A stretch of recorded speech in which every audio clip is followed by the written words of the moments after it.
Special Counsel Jack Smth's report says that Donald Trump would have been convicted if it weren't for this bogus and rigged election. Let's take a look at what it fully says in today's video.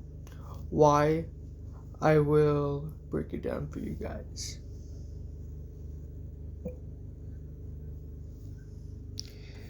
This article is by the Associated Press. The title of the article is titled, Special Counsel Report Says Trump Would Have Been Convicted for January 6th Unprecedented Criminal Efforts. And the article begins reading, Special Counsel Jack Smth said in his stood up for the rule of law as it,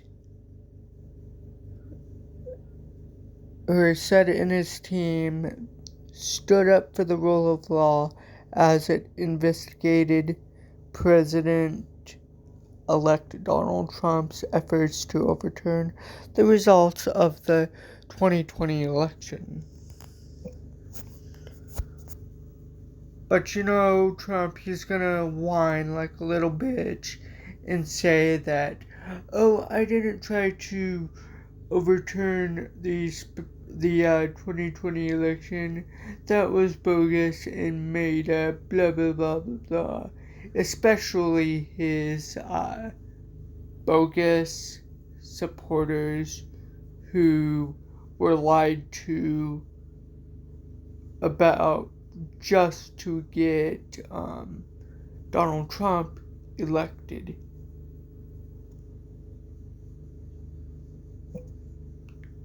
Continuing with the article, writing in a much anticipated report released Tuesday that he stands fully behind his decision to bring criminal charges that he believes would have been resulted in a conviction had voters not returned Trump to the White House.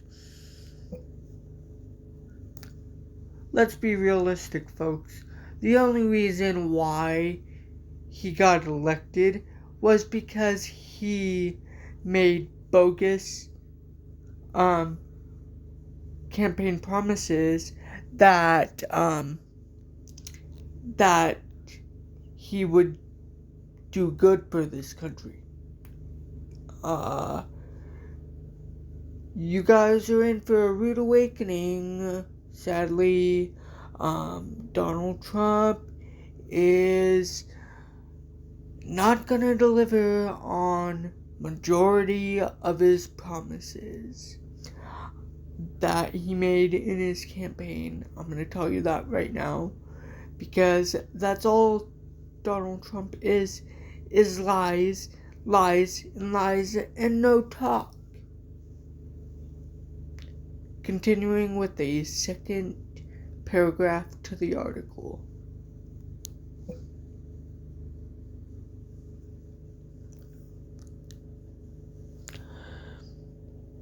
The second paragraph to the article reads,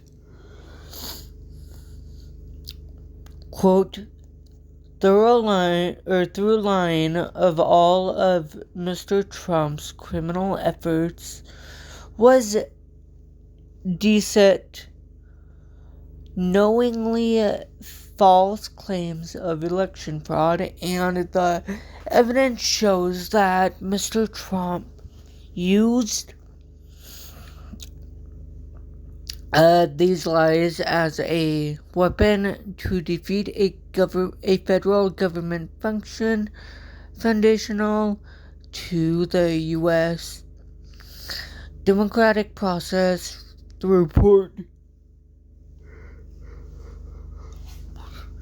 The report says, and reads, the third paragraph to the article reads, the report arriving just days before Trump is to return to office on January 20th focuses fresh attention on the Republicans' frantic but failed effort to cling to power in the 2020 election after he lost to Democratic and current presidential candidate and outgoing presidential candidate Joseph R. Biden. With the prosecution foreclosed thanks to Trump's 2024 election victory, which I believe, ladies and gentlemen, I believe he lied and cheated and illegally got elected by your guys' votes, just so he could stay out of prison.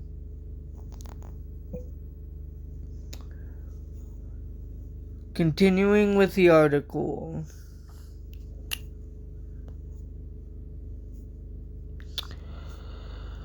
Trump responded early Tuesday with a post on his Truth Social platform, of course he did, claiming he was totally innocent and calling Smith a lame-brain prosecutor who was unable to get his case tried before the election. He added,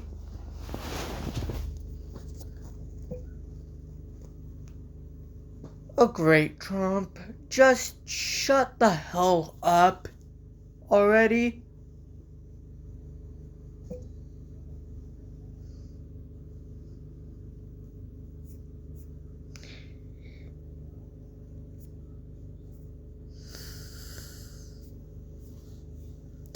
He added, "The voters have spoken."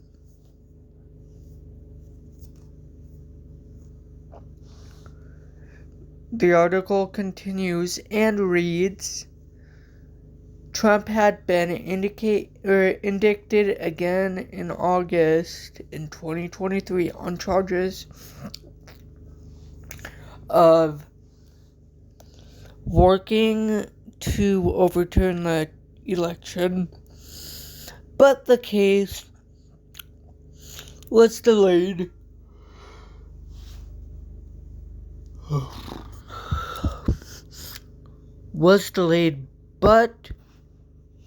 by appeals and ultimately significantly narrowed by a conservative majority U.S. Supreme Court that held for the first time that former presidents enjoy sweeping immunity from criminal prosecution.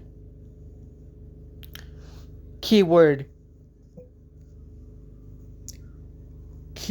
ladies and gentlemen, not presidential elect immunity.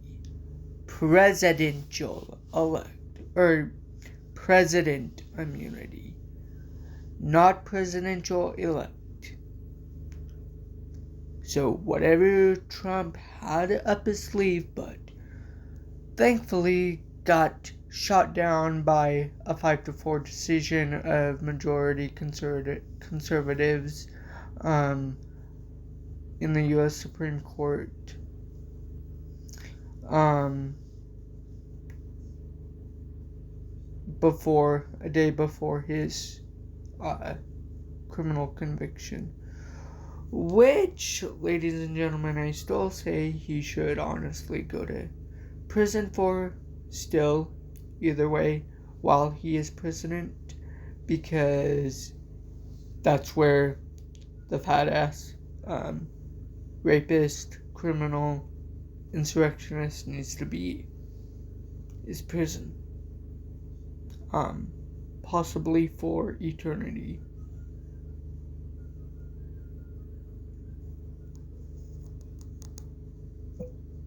continuing with the article.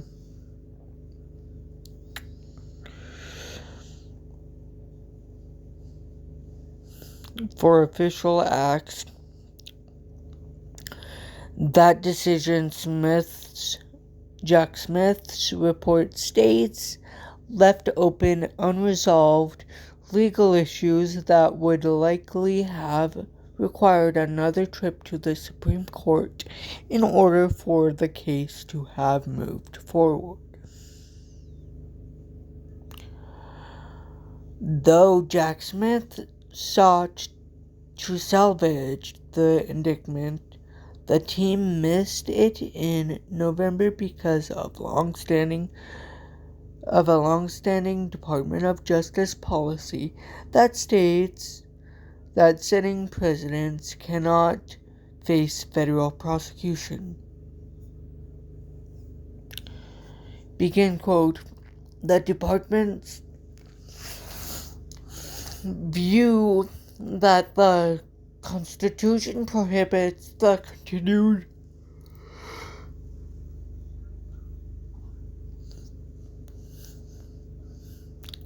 indictment and prosecution of a president is categorical and does not turn on the gravity of the crimes charged, the strength of the government's proof, or the merits of the prosecution, which the Office of Legal Counsel stays fully behind, the report says. Begin quote. Indeed, but for Mr. Trump's election and imminent return to the presidency, the office assessed that the admissible evidence was sufficient to obtain and sustain a conviction at trial. The Justice Department transmitted the report to Congress early Tuesday after a judge refused a defense effort to block its release. A separate volume of the report focused on Trump's hoarding of classified documents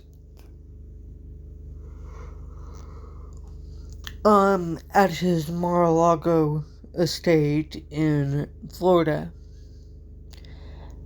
Actions that formed the basis of a separate indictment against Trump will remain under wraps for now.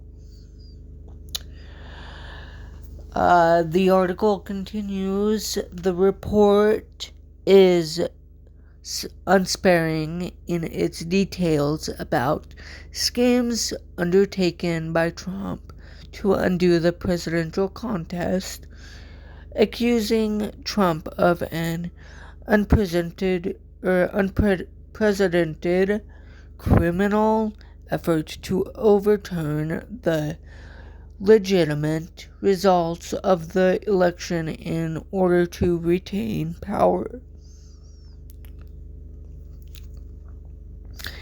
It recounts his role in trying to force the Justice Department to use its law enforcement authorities to advance his personal interests, participating in a scheme to enlist fake electors in battleground states won by Democratic opponent Joseph R. Biden, and having directed an angry mob to the United States Capitol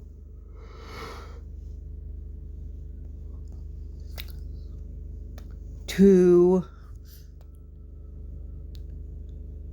obstruct the congressional certification of the presidential election and then leverage rioters' violence to further delay it. It documents his fallout with his Vice President Mike Pence over Trump's demands that he refuse to certify the electoral count before Congress on January 6, 2021. It says that before he left the White House to deliver a speech at the Ellipse that day, he called Pence one last time, and that when the vice president told him that he planned to issue a public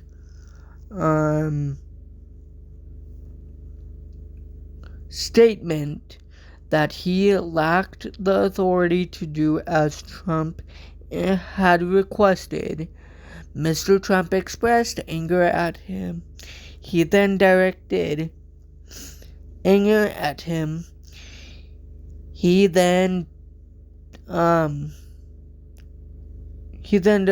staffers to reinsert into his planned ellipse speech some language that he had drafted earlier targeting Mr. Pence.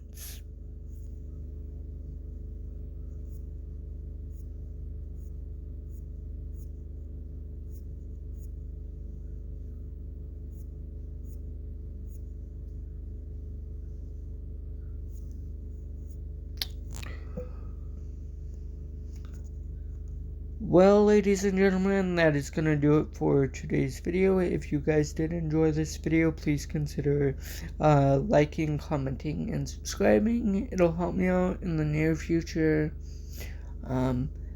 Thank you, ladies and gentlemen, and I will see you in the next video. Bye-bye.